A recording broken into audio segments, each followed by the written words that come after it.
दोस्तों, आप सभी के लिए हम लेके आ चुके हैं बालक का विकास सीजी टेट से 10 एमसीक्यू। अभी हम सॉल्व करने वाले हैं, एक्सप्लेन करने वाले हैं। लास्ट में आपको फ्री टेस्ट भी देखने को मिलने वाला है, जिसको आप लोग इजीली दिला पाओगे। बालक के विकास से ही क्वेश्चन होने वाले हैं। तो भाई ये पहला क्वेश्चन हम सॉल्व करने चलते हैं। तो भाई पहला क्वेश्चन जो है हमारी स्क्रीन पर, विकास के किस चरण को अक्सर तूफान और तनाव का काल कहा जाता है? तो भाई बता सकते हो क्या? तो इसका आंसर जो है भाई किशोरावस्था, ऑप्शन बी। स्टेनली हॉल ने भाई किशोरावस्था को बताया था कि ये जो है तूफान और तनाव का काल होता है, जो कि क्या करता है बच्चों है ना में तीव्र शारीरिक, हार्मोनल और संवेदनात्मक परिवर्तन इसी अवस्था में चेंज होते हैं, इसको बताया था। आगे बढ़ते हैं। आगे हमारे स्क्रीन पर है नेक्स्ट क्वेश्चन। अगर देखें तो भाई नेक्स्ट क्वेश्चन है हमारी स्क्रीन पर, जीन पियाजे के संज्ञात्मक विकास के सिद्धांत के अनुसार 11 वर्ष और उससे अधिक आयु के बच्चे किस चरण में आते हैं? तो भाई बता सकते हो किस चरण में आते हैं? हमारे पास ऑप्शन है अमूर्त संक्रियात्मक अवस्था, फॉर्मल ऑपरेशनल स्टेज, मूर्त संक्रियात्मक अवस्था, है ना, कॉन्क्रीट ऑपरेशनल स्टेज, ओके। और हमारे पास है पूर्व संक्रियात्मक अवस्था, प्री ऑपरेशनल स्टेज, एंड संवेदीघातक गामा अवस्था। तो भाई इसका ऑप्शन जो होने वाला है वो है option A, formal operational stage. ठीक है ना, ऑप्शन ए क्या है भाई? अमूर्त संक्रियात्मक अवस्था जो है इसका आंसर होने वाला है। इसमें बोलता है भाई कि 11 वर्ष के ऊपर बच्चे अमूर्त सोच, परिकल्पनात्मक सोच और समस्या समाधान की जो क्षमता है उसको विकसित कर लेते हैं। ठीक, आगे बढ़ते हैं नेक्स्ट क्वेश्चन की ओर, जो कि आपकी स्क्रीन में होने वाला है। लिंग एक सामाजिक संरचना है। भाई इस कथन का क्या अर्थ है? तो भाई ऑप्शन ए है, लिंग पूरी तरह से जैविक अंतरों पर निर्धारित है। समाज पुरुष और महिलाओं की भूमिका, व्यवहार और अपेक्षाएं निर्धारित करता है। लिंग का समाज संस्कृति से कोई लेना देना नहीं है। लड़कियों में कोई जैविक अंतर नहीं होता। तो इसका आंसर जो है वो होने वाला है ऑप्शन बी, समाज जो है पुरुषों और महिलाओं की भूमिका और व्यवहार अपेक्षित निर्धारित करता है। That is the right answer. और इसको कौन बताया था भाई? ये है जेंडर अवधारणा है, ठीक है, जिसको कौन तय करता है भाई? समाज तय करता है, ठीक है ना, ओके। लेकिन इसको जो है संस्कृति में के साथ इसको बदल भी सकते हैं ना, संस्कृति के साथ ये बदलता भी रहता है, ये चीज़ आपको ध्यान देना है। ठीक, नेक्स्ट चलते हैं। प्रगतिशील शिक्षा, प्रोग्रेसिव एजुकेशन में शिक्षक की क्या भूमिका होती है? तो इसका आंसर क्या होना चाहिए? सख्त अनुशासन बनाए रखना। नहीं, ये नहीं होना, ये तो हो ही नहीं सकता। ज्ञान का एकमात्र स्रोत, ये भी नहीं हो सकता। ऑप्शन डी क्या बोलता है? निष्क्रिय पर्यवेक्षक, नहीं, ये भी नहीं हो सकता। तो भाई इसका ऑप्शन जो है ओनली जो है सी होने वाली है। ठीक है भाई, जो हमारा जो प्रगतिशील शिक्षा में क्या होना चाहिए भाई? क्या होना चाहिए भाई?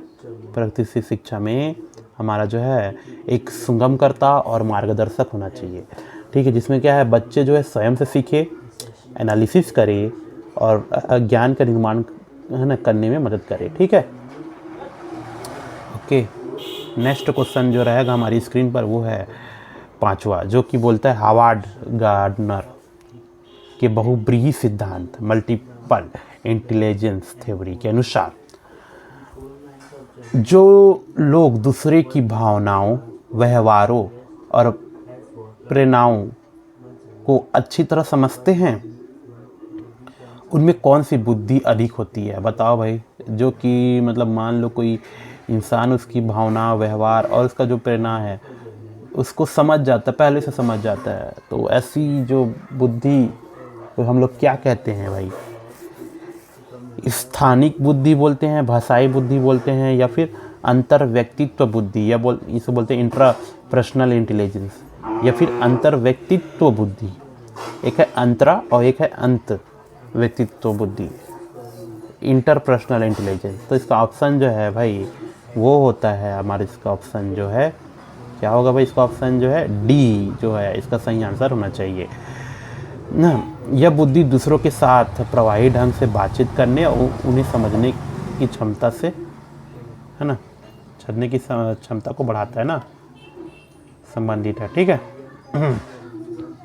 नेक्स्ट क्वेश्चन जो है, कक्षा में लैंगिक रूढ़िवादी जेंडर, है ना, क्या बोलते हैं, स्टेरियोटाइपिंग को कम करने के लिए एक शिक्षक को क्या करना चाहिए भाई, है ना, हमको रूढ़िवादी को कम करना है, लैंगिक रूढ़िवादी।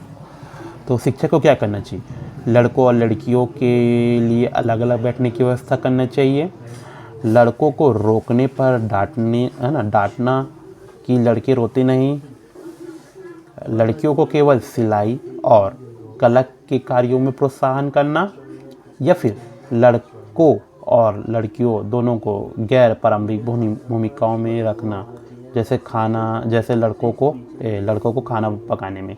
तो इसका आंसर जो है भाई वो होना चाहिए कि दोनों को भाई गैर पारंपरिक जो है भूमिका में होना चाहिए, जहाँ पर जो है लड़की का काम लड़का भी कर सके, लड़का का काम लड़की भी कर सके।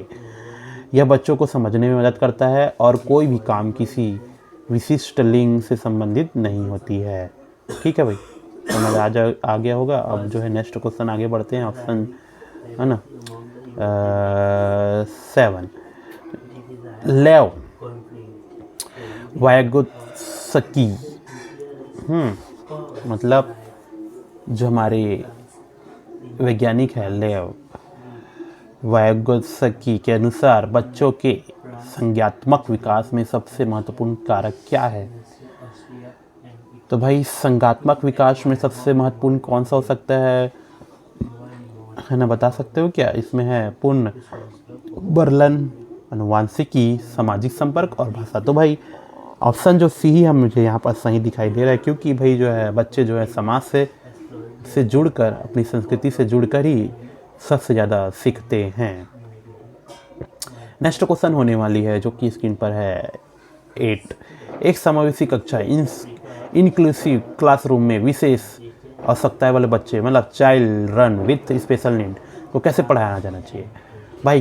केवल प्रतिभाशाली बच्चों पर ध्यान देकर, या फिर सभी बच्चों के साथ उनकी व्यक्तिगत ज़रूरतों के अनुसार अनुकूलन करें, उन्हें अलग स्कूल में भेजें, या फिर उन्हें कक्षा में चुपचाप बैठने के लिए बोले। तो भाई इसका ऑप्शन जो है बी जो है सही है, क्योंकि हमें जो है समव्यक्ति शिक्षा का मूल मंत्र यही होता है कि व्यवस्था को बच्चे के अनुसार बदलना है, ना कि बच्चे को व्यवस्था के अनुसार। ठीक है ना।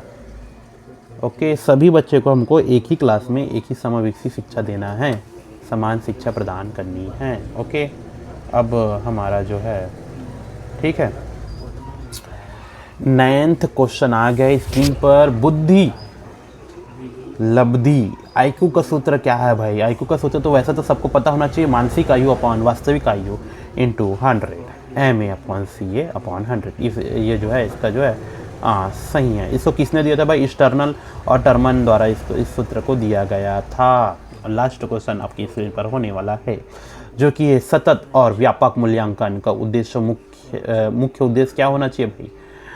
सतत और व्यापक मूल्यांकन का भाई बच्चों के बीच इस प्रतिस्पर्धा बढ़ाना, बिल्कुल नहीं। बच्चों के विकास के सभी पहलू ये होना चाहिए, सभी पहलुओं का मूल्यांकन करना है, केवल रटने की क्षमता का जांच करना या छात्रों के पास या फेल करना नहीं। ऑप्शन बी जो है यहाँ पर सबको सही दिखाई दे रहा है कि इसमें इसका कहना ये है कि भाई व्यापक अर्थ है कि बच्चे के जो व्यक्तित्व है उसके हर पहलू का विकास होना चाहिए ना, जैसे कि खेल, व्यवहार, कौशल, है ना। इस और सतत का अर्थ होता है जीवन भर, साल भर या फिर जीवन भर मूल्यांकन करना। ठीक है। ओके, तो ये रहा आपका जो है 10 MCQ। अगर हम बात करें तो भाई 100% एक्यूरेंसी आपको यहाँ पर दिखाई दे रही होगी। तो भाई ऐसे ही और MCQ आपको फ्री में है, जैसे कि हमने बात किया था शुरू में ही। तो भाई आपके लिए चाइल्ड डेवलपमेंट या फिर बोल सकते बालक के विकास से हमने 10 क्वेश्चन डिस्क्रिप्शन में दे दिया है, जिसमें आप क्लिक करके ईजिली तरीके से इस टेस्ट को फ्री में आप दे सकते हो। और भाई इसके ऊपर लाइव चाहिए क्या, लाइव हम ऐसे सॉल्व कर सकते हैं क्या, इसके ऊपर आप मुझे एक बार ज़रूर बताना। उससे पहले हमको करना पड़ेगा कंप्लीट 50 सब्सक्राइबर। तो भाई जितने भी CG टेट वाले या फिर C टेट वाले जितने भी छात्र छात्राएँ हैं, सभी जो है फॉलो कर ले हमारा चैनल को।